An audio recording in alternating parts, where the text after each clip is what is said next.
อ๋อโธ่เฮ็ดหยังเอานี่ฮะฮะเสือขึ้นธรรมดานเป็นอีหยังอีกละบาทนี่โอ้โหฮะมันหลุดอีกปอพี่น้องเอ้ยสบายดี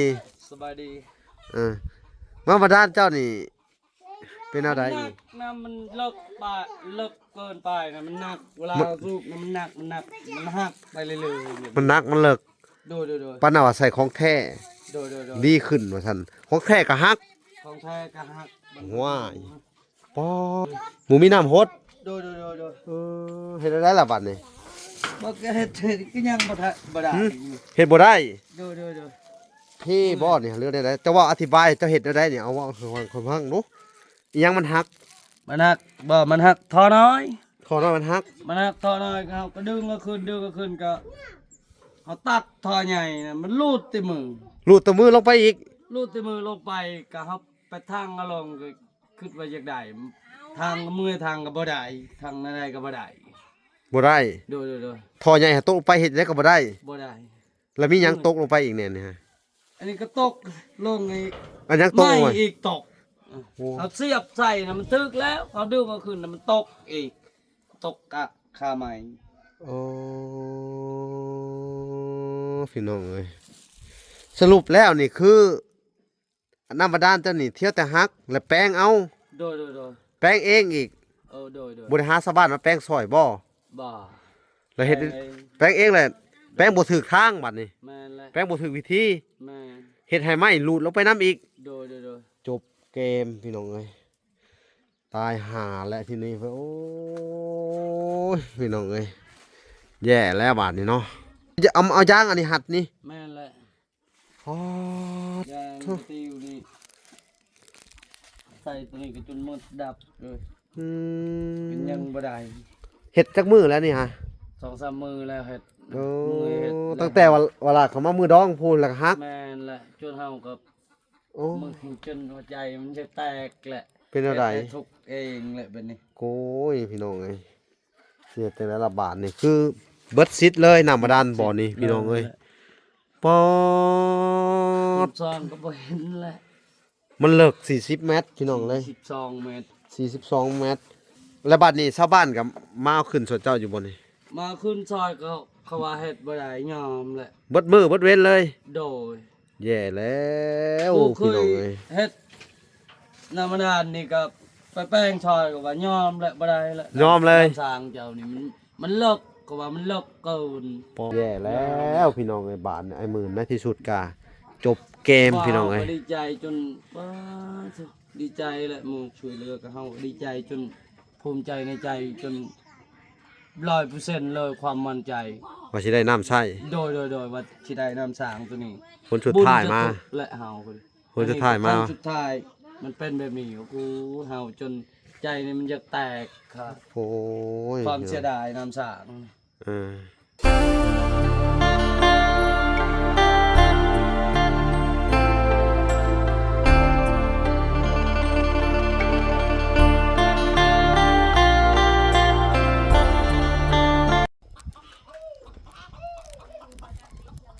อ้าวโอเคพี่น้องเอ้ยเนาะ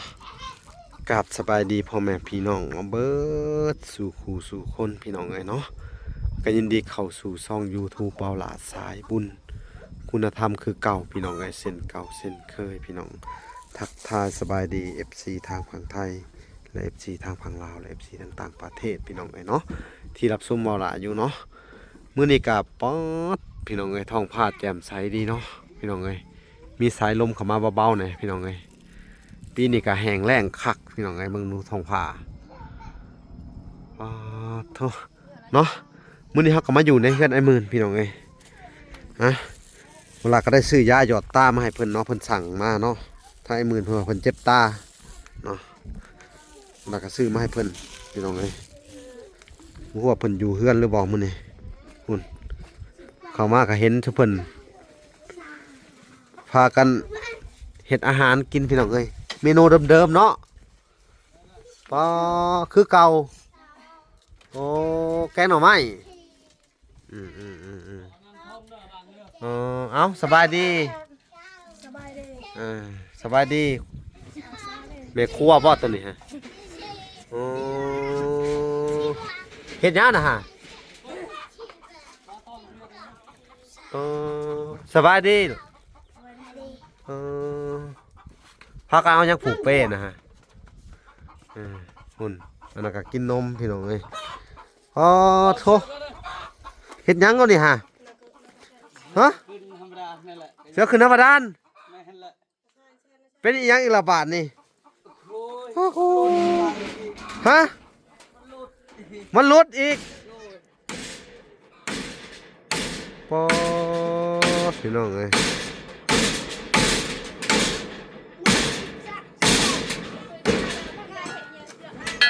อีหยังอีกละบาทนี่ที่ทางน้ำบาดาลบ่หรือไดบ่อธิบายให้ฟังเบิ่งดูนี่เนาะ ธรรมดานะ สบายดี สบายดี เออมาบาดาลเจ้านี่เป็นอะไร หนั อี ก ก นะมันเลิกไปเลิกเกินไปนะมันหนักเวลาลูกนะมันหนักมันหักไปเรื่อยๆ มันนักมันเลิก โดย ปานน่ะว่าใส่ของแท้ โดย ดีขึ้นว่าซั่นของแท้ก็ฮัก ของแท้ก็หักมัน ว้าย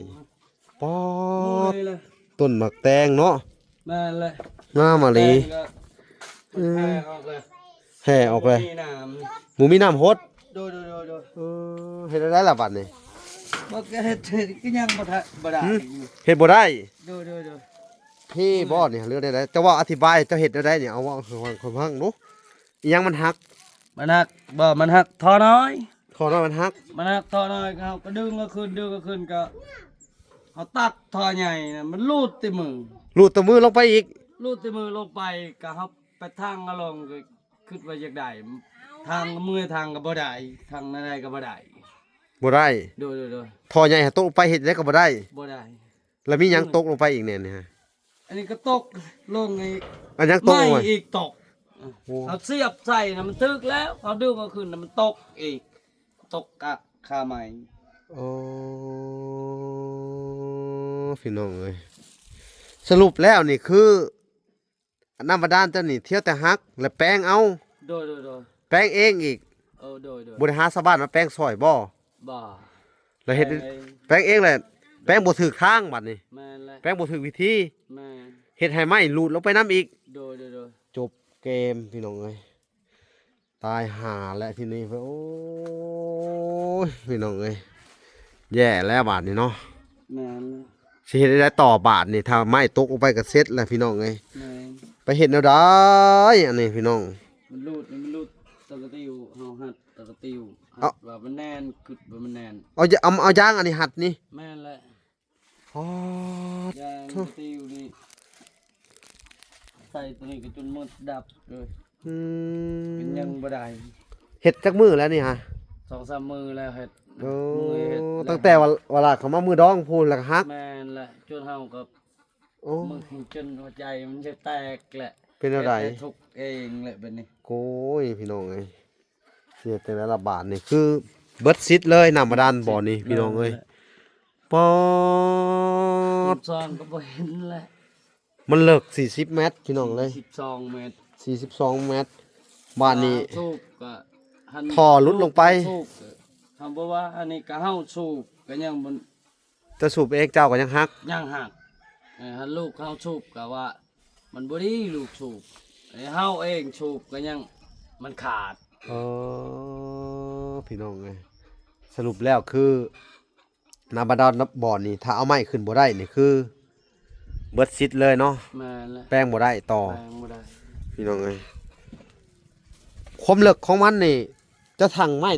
จักเม็ดถังลงไปนี่เอาไม้ตัวไหนเด้บักยาวน่ะก็แม่นบ่ฮะ แม่นและไม้5ถอด 5ทอน แม่ รูลงไปจักทอนรูลงไปนี่ หลุดลงไปนี่2ถอด 2ทอน โดยขึ้นได้3ยังเหลือ3ทอน ยังเหลือ3ยังเหลือ2ยังเหลือ2ทอนแล้วก็ทอน้ำแน่ โดย แล้วบัดนี้ชาวบ้านก็มาเอาขึ้นส่วนเจ้าอยู่บ่นี่ มาขึ้นซอยก็เขาว่าเฮ็ดบ่ได้ยอมแหละ เบิดมือเบิดเว้นเลย โดย แย่แล้ว ผู้เค พี่น้อง ย เอ้ย เฮ็ดน้ำมันดานนี่ก็ ไปแป้งชอยก็ว่ายอมแหละบ่ได้แหละ ยอมเลย น้ำสางเจ้านี่มันเลิกก็ว่ามันเลิกเกิน ปอ ว่านั่นดอกมันบ่ได้เลิกนั่นได้เฮ็ดได้ก็ว่านี่มันเลิกเกิน อืม 42 เมตรถ้าแถวนี้มีที่30 35 36อันได้เลิกเขาว่า บ่ได้เลิกเนาะ โดยอันนี้ก็42ก็ว่าเลิกมาก วันนี้เฮาสิเฮ็ดจังได๋วิธีเอาขึ้นนี่บ่มีเลย เฮาก็บ่มีวิธีเลยวิธีหมู่ พี่น้องเอ้ย เฮาไปเอาหมู่ก็เคยเอาขึ้นน้ำก็ว่าบ่มีวิธีเฮาหมดความสามารถเฮ็ดแล้ว อันนี้ก็ เพราะว่า จักสิเฮ็ดจังได๋พี่น้องเอ้ยทางวะละก็ได้เนาะ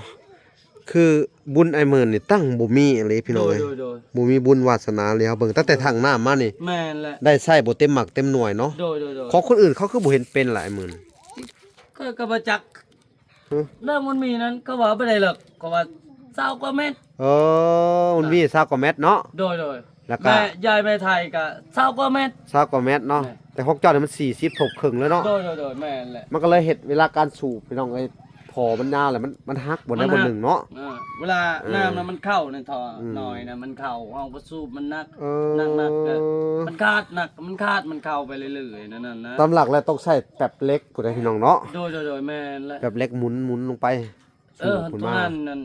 ถือเด้อ เอ คงสิได้หันไปใส่ตัวนี้อุ๊บ่ได้ แย่แล้วพี่น้องไอ้บาทเนี่ยไอ้หมื่นในที่สุดกา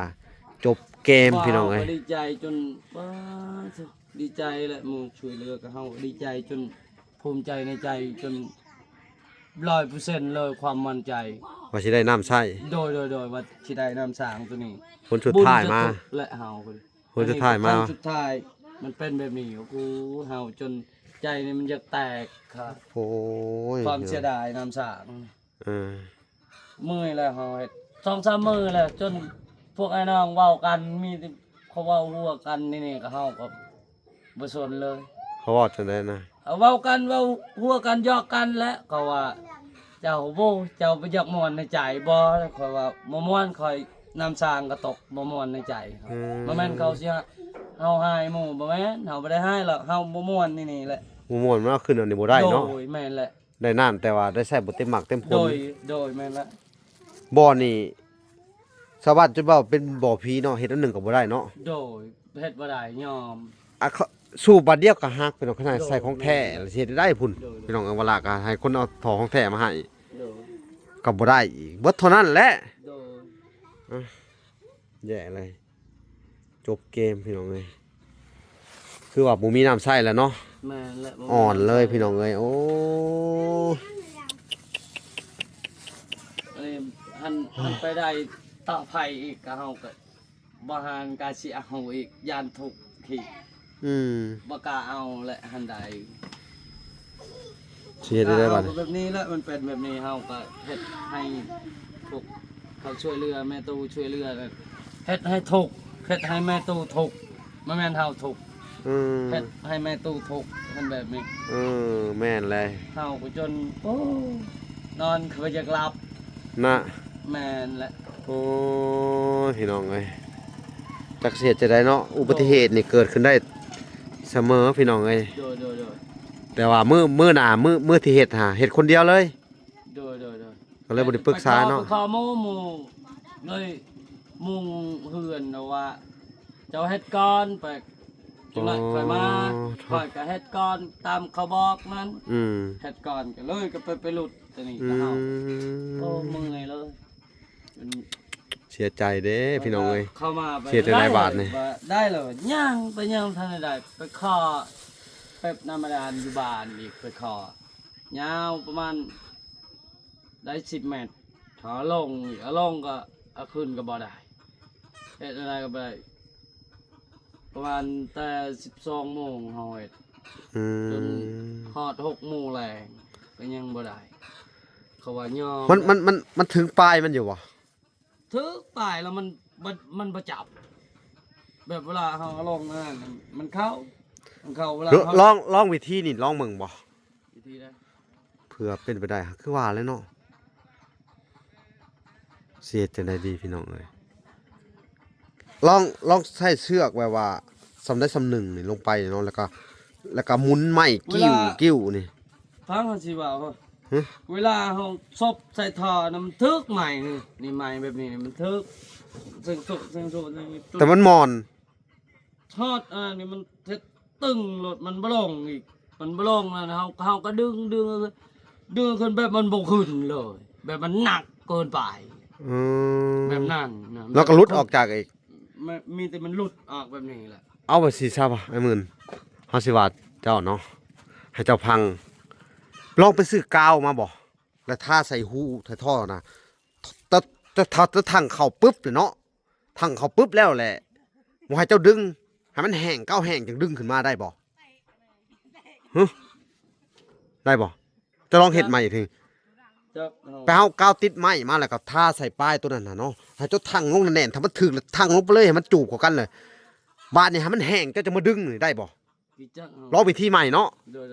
กาวติดไม้ลองเบิ่งบ่ แล้ว ลองเนาะ โดย เขาจะซื้อกาวมาให้เลยให้เจ้าท่าใส่ป้ายให้เจ้าแป้งไม้ดีเด้อ โดย ขอแต่ว่าให้เจ้าแทงเข่าจะมีวิธีแทงเข่าบ่ บ่ได้มีก็แทงเบิ่ง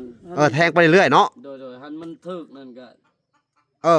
เขาสิท่ากาวท่าหนาๆใส่หูปลายปากไม้ไม่ใช่ปากโตดที่จะแทงเข่าเจ้าใช่ ก็แทงเข้านั่นอันนั้น เอาหูตัวไหน แบบน้ำ แบบน้ โอเคฉะนั้นเอาแบบน้ำแทงแล้วท่ากาวได้นะฮะนะกาวติดไม้กับแบบน้ำแบบน้ำทำได้จะเอามาเบิ่งดูแบบน้ำเจ้าฮะ ำแบบน้ำนี่แบบนี้นะ นะ แบบน้ำสำนี้แหละ และ มันทึกรถใหม่เนี่ยมันทึกใหม่แล้วเวลาเขายู่ลง แล้วมันรูดขึ้นมา พอมันมันมาเนี่ยเขาก็ดึงมาขึ้นน่ะมันรูดออกอีก นั่นแหละมันหมูมีกาวเขาว่าต้องใส่กาวติดไม้นำ โดย เนาะให้มันแห้งเขาจะแทงหูเขา โดย เนาะลองมึงบ่ แล้ว ลองมึงอีกสักตั้งหนึ่งเนาะ โดย ถ้าบ่ได้ตัวนี้ก็คือจบเกมพี่น้องไอ้ทีมวิธีสุดท้ายเนาะ โดย แล้วเขาสิลองหาซื้อกาวติดไม้มาเนาะ โดยแม่นแล้ว เอามาใส่กับอันกาวอันติดแป๊บเนาะ โดย ลองเบิ่งเนาะ โดย ครั้งสุดท้ายพี่น้องเอ้ยป๋อแสดงว่าเวลาฮักก็ฮู้ได้นี่พี่น้องเอ้ย โดย สิเฮ็ดจังไดพี่น้องเอ้ยโอ้น่าสงสารอยู่พี่น้องเอ้ย แม่นแล้ว ถ้าเอาขึ้นแล้วบาดนี้ฮะเอาขึ้นมากับเสียจะได้ต่อแล้วเอาขึ้นมากับ เอาถ้าขึ้นมาทันได้นั่น แล้วเสียจะได้ หันมันขึ้นน่ะเอาบ่เยอะแค่น่ะ ขอแต่ไม้ขึ้นเนาะ ว่าสิไม่ขึ้น กับท่อขึ้นเนาะ โดย แล้วบ้าน ให้มันหลุดท่ออยู่ลุ่มพุ่นนะให้มันหลุดละให้มันหลุดเชี่ยวว่าสิไม่ขึ้นนะ อืม อันนี้นี่เอาง่องไม้นี่มันบ่ขึ้น โอ้เอาไม้ขึ้นอ้ายพี่น้อ อั ง น เอ้ นี้ ย แหละเอาง่องบ่หันขึ้นตัวนั้นก็เขาสิไปขอหมู่เอกให้เฮ็ดให้มันขึ้นตัวนี้ตัวแบบนี้นะ บ่ยากเนาะขอแต่ไม้ขึ้นเนาะ โดยอัน มี นี้ แต่ ไ กาวเนาะบัดนี้มีแต่กาวนี่ใช้เอาแป๊บตัวที่เจ้าเฮ็ดนะมื้อน่ะฮะที่มันเสียบแล้วเข้าฮะ แบบนี้บ่ อ่า แบบนั้นแบบอยู่บ้านทำไปขอ อ๋อไปต้องไปยืมเขามาใหม่ โดย เจ้าคิดว่าท่ากาวแล้วมันสิได้บ่เท่าขอแต่ว่าเฮาท่ากาวไว้ปุ๊บเลยเฮาก็เสียบใส่กับไม้ให้มันให้กาวมันแห้งในกับไม้แล้วมันถึงดึงบัดนี่ โดย ได้บ่ลองเบิ่งบ่ ลองเบิ่ง โอ้ลองบ่ฮู้ จักสิได้จักบ่น่ะเดี๋ยวลองเบิ่ง เอ้าพี่น้องเอ้ย โดย ก็ถ้าบ่ได้ท่ากาวแล้วก็คือว่าวิธีเวลานี่ล้มเหลวไปพี่น้องเอ้ยแล้วก็บ่อนี่คือเป็นบ่อน้ำบาดาลที่ใช้การบ่ได้เลย โดย เนาะจบเฮพี่น้องเอ้ยมีปัญหาลิ้นล้อพี่น้องเอ้ยป้อโทให้แม่นนั่งให้คนเดียวบ่จักนี่ บ่ ฮะ บ่ได้นั่งให้ล่ะ โอ้ยเสียจังไดพี่น้องเอ้ย ในตู้ซอยเฮาจนเอาก็จนนบบุญคุณมาแล้ว แม่น และ สาธุ ตอนนี้มันไปเฮ็ดแบบนี้เฮาก็จนโอ้เมื่อยในใจเลย กินข้าวก็บ่อยากม่วนในใจโดยพอเฮาเวลาปลูกมาก็ตัวนี้ขึ้นแล้วก็เฮาก็ดีใจ โอ้ คิดว่า แย่แล้วพี่น้องเอ้ย ใส่สะดวก อ่า ใส่น้ำก็บ่สะดวกโอ้ เออ จนเฮาอยากตายแล้ว เอาสนากะบ่เป็นหยังเด้อ โดย ลองเฮ็ดเบิ่งเนาะเวลาสิลองซื้อกาวเข้ามาอีกสัก 2-3 มื้อพี่น้องเอ้ย โดย คือว่าโทรหาเฮาเนาะ โดย โทรมาว่าเจ็บตาเนาะ แม่นแหละ เจ็บเครื่องใด เจ็บเบื้องนี่ เป็นอะไรจังหวัด มัน เจ็บ ขาดนะ คัน แบบมันขาดอันนี้เพิ่นก็ใส่ยาหยอดแม่เฒ่าเฮา นี่ มันสิหมดแหละ ขอยซื้อมาให้เจ้า โดย อันนี้ก็เป็นเงินแม่ตู้คือเก่าเด้อ โดย 30,000พี่น้องเอ้ย แม่นแล้ว อ่า เพิ่นก็ใส่น้ แม่เฒ่าหาบอกก็ไปบ่ได้อยู่ อืม แบบมันคันจนมันจะตายเลยคันตานี่ตาบึ้งนี่ครับ มีแต่ว่าให้เจ้ากะเกียมไม้ไว้ขอยสิซื้อกาวมาใหม่ลองขอแต่เจ้าแทงเข่าจักสมงก็จะแทงเข่าเอา บ่ฮอดสมองดอกกระแทงเนี่ยมันเข้าแทงนี่ อ๋ เข้า อ แทงบ่ได้เข้าบ่นั้น แทงว่าเขาอ๋อแทงในเข่า เวลาเขาดึงออกมันหลุด อ๋อแทงแล้วรุดแทงแล้วรุด แทงหลุด อ้ายแทงบ่เข่าพี่น้องเอ้ยแทง ตัวนี้แหละจน โอ้โหพี่น้องเอ้ย บ่มี จักสิเฮ็ดจังใด แทงแล้วรุด โดย แทงน้ำบาดาลพี่น้องแทงแล้วรุด แม่น แทงแล้วมัน แทงแล้วรุดแล้วมันถอดบ่ขึ้นเนาะ แม่นท่อนั้นมันบ่คืน บ่ขึ้นน้ำพี่น้องเอ้ยมันหนักเกินไป มันหลุดไม่มันหลุดแต่ท่อล่ะใครแน่นะครับเวลาเขาดึงก็ขึ้นเนี่ยมันขึ้นเลยใหม่นะ อืม เพราะว่าโอเคเขาสิไปเอามวยไปดึงฉ่อยอีก อืม จะเอาบักหลายๆ ถ้าก้าวนี่เนาะถ้ามันได้ติดปุ๊บติดไม้เลย ปุ๊บมันขึ้นท่อก็ขึ้น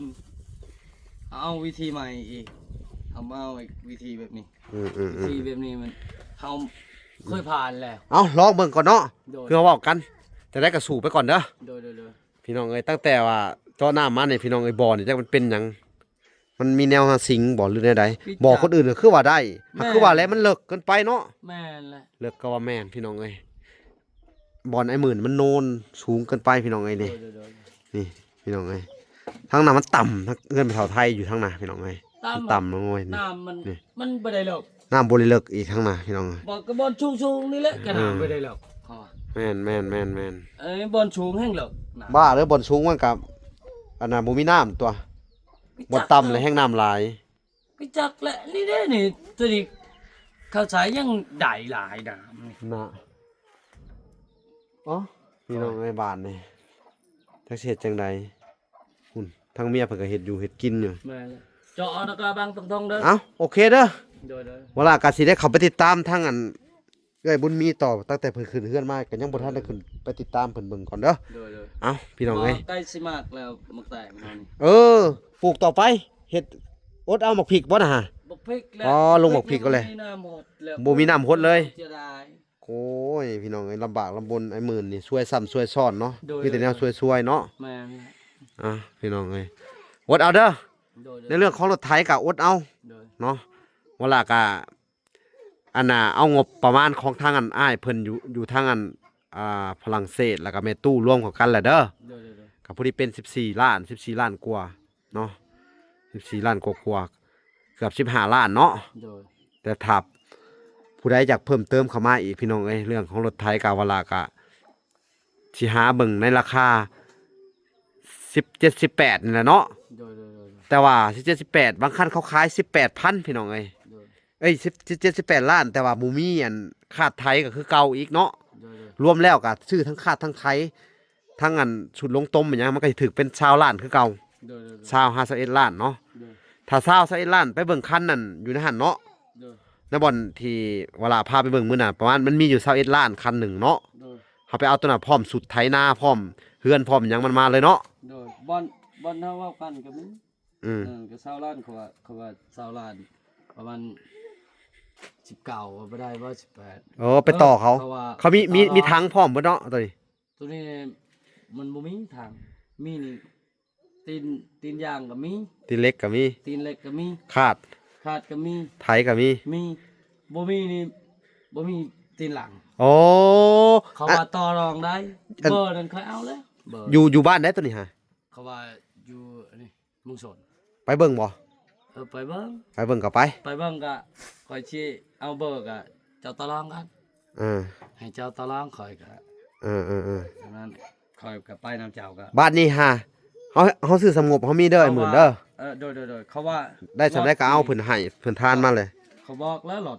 หากในราคา17 18ล้านเนาะ โดย หาก เขา คือว่าแหละพี่น้องไอ้งบบ่พอ เขาชาวล้านเขาค่อยไปชาวล้านกันยันเงินบ่พอ อืม ต่อรองได้บ่เขาว่าเขาถามนะ เออ เขาว่าต่อรองได้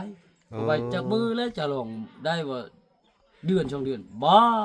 ก็สิ5วันเขาว่าเขาลงเมืองสน อืม ว่าเขาลงพอเป็นป่วยนี่แหละ เขาไปกวดนะ อื ไป ม กวดก็เลยไปพอนั่นหั่นก็ว่าผู้ใดอยากชื่อรถเถยให้มาเบิ่งเด้อรถข่อยช่องขัน เขาเว้านะ เออเขาว่าช่องขันเลือกเอา ไปเบิ่งซะ มักจักตัวใดก็เอารถไปบ่มักโครงตัวนี้ก็ยกเอาจักตัวนี้ไปใช้โครงตัวนี้ อื ย ม กโครงตัวนี้ไปใช้โครงตัวนี้ก็ได้เขาว่า คือว่าแหละ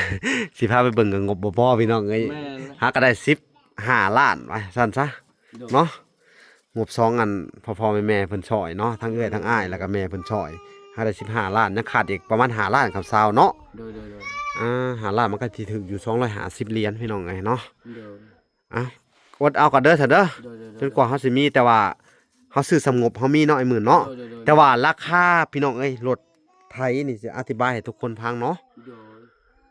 ถ้างบประมาณ14-15ล้านนี่มันสิได้รถเครื่องโลๆเนาะ แม่นแหละ เครื่องโลๆเอามาก็เอาใช้การได้อยู่พี่น้องเอ้ยย่านมันการมันตายแล้วก็อีกอย่างไอ้หมื่นนี่ เขาว่าเอาแหละ ไอ้หมื่นนี่ เขาว่ามือสองเขาไปชื่ออยู่ชแนล เออ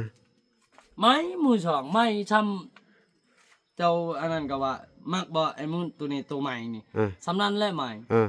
เอาเมื่อฮอดเดือนไทยซ่องหอบตายเลย ตายเลย ตาย อยู่ไสน่ะ ก็ชื่ออยู่ชแนล อ๋ออยู่บ้านได้น่ะบ้านเจ้านี่นะ บ่บ้านนี่บ้านน้องแขนี่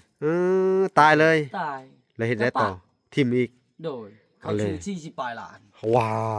ยโถ จนตายเฮาว่าแบบนั้นนี่ตายเลย เสร็จเลยเนาะ เฮาก็คนทุกข์ก็บ่มีช้ำก็ทุกข์ช้ำแหละ เออ อันนั้นมันแบบนั้นนะ โอ้ยเนาะคือไปสิเลยเนาะ โด บ่ น มีหยังก็ทุกข์ซ้ำอีก โดยแม่ พี่ น น้อง เล เอ้ ย ยเอ้าน่าเห็นใจไอ้หมื่นน่าสงสารพี่น้องเอ้ยจักสิเฮ็ดจังไดพี่น้องเอ้ยก็มีแต่ว่าเวลาก็สิพาไปเบิ่งเอาตัวที่มันใช้งานได้แหละสงบเฮามีพี่น้องเอ้ยถ้าบ่ได้แท้ก็สิคอยหาตัว13-14ล้านเนาะ โดยๆๆ เอาสู้กันไปเด้อไอ้หมื่นเด้อ โดย วดเอาก่อนพี่น้องเอ้ยเนาะนี่แหละมีแต่เรื่องแต่ราวพี่น้องเอ้ยทางไอ้หมื่นก็ได้ นี่แหละได้น้ำบาดาลมากับสำบ่ได้พี่น้องเอ้ย โดย แถมมาว่านั้นไม่ต่อของตาตกลงไปอีกพี่น้องเอ้ยเนาะ โดย เวลาก็สิได้หาวิธีให้เพิ่นคือวิธีสุดท้ายแหละเนาะ โดยแม่น อ้าวคิดว่าเอากาวขอแต่แทงเข่าไว้แล้วให้กาวมันจอดกันก่อนถึงดึงขึ้นมา โดย โอเคเนาะ โดย อ้าวโอเคพี่น้องเอ้ยอันนี้ก็เป็นคอมเมนต์ตู้เด้อ โดย ขอบคุณเพิ่นแน่เอา โดยขอบคุณแม่ตู้ช่วยเหลือก็ซื้อให้ตาก็ตาไอ้มื้อนี่ก็มันคันแน่ก็ให้ โดย สธุให้บุญยืน สาธุเนาะ ให้ เนาะ อยู่ดีมีแฮง เนาะ ให้อายุมันยืน สาธุเนาะคือว่าเพิ่นยันนี่เพิ่นก็อาการเพิ่นผ่าตัดนะเพิ่นก็ยังบ่ดีเพิ่นก็เจ็บปวดอยู่ให้พรเพิ่นให้อันนั้นให้อวยพรให้เพิ่นดีขึ้นแน่เอา แม่ตู้ก็เขาก็ว่าผ่าตัดมันก็ให้อยู่ดีมีแฮงให้อายุมันยืนให้หายไวๆให้ลูกค้าให้อะไรนั้นได้ให้ไวๆลูกเขาก็อยากบ่เป็นเบาเป็นได เออเอาบ่เป็นหยังพี่น้องคือหมายความว่าเพิ่นว่าอันน่ะที่เป็นอยู่เนาะผ่าตัดก็แผลก็หายไวๆเนาะ โดย อ่า มันยืน ให้เพิ่นความเจ็บความปวดก็ให้หายไปให้อายุมันยืนพี่น้องเพิ่นว่าเนาะ โดยแม่นแหละ เอาโอเคพี่น้องเอ้ยทางเวลาก็มีหยังสิตอบบุญแทนคุณทางอันผู้ใหญ่เพิ่นเนาะทั้งสองท่านก็คือทางแม่ตู้เนาะแม่ตู้ก็ขอให้เพิ่นอายุมั่นขวัญยืนเด้อเนาะที่ว่าเพิ่นไปผ่าตัดเนาะในแก้วหูพี่น้องเอ้ยก็ขอให้เพิ่นหายเจ็บหายไข้หายพยาธิโรคาแผลที่เป็นอยู่ก็ขอให้มันหายไวๆเด้อขอให้ สา วิตให้เว้นให้ว่างเนาะให้กลับมาใช้ชีวิตปกติคือเก่าเด้อแม่เด้อสาธุเนาะ เวลาก็สิได้ขอตัวลำลาไปก่อนพี่น้องเอ้ยคลิปนี้ก็ได้พับติดตามคลิปตอนต่อไปเนาะ โดย พี่น้องเอ้ยโอเคพอกันใหม่คลิปหน้าคลิปนี้ขอกล่าวคำว่าสบาย ส ดี บายดี และสวัสดีเด้อพี่น้อง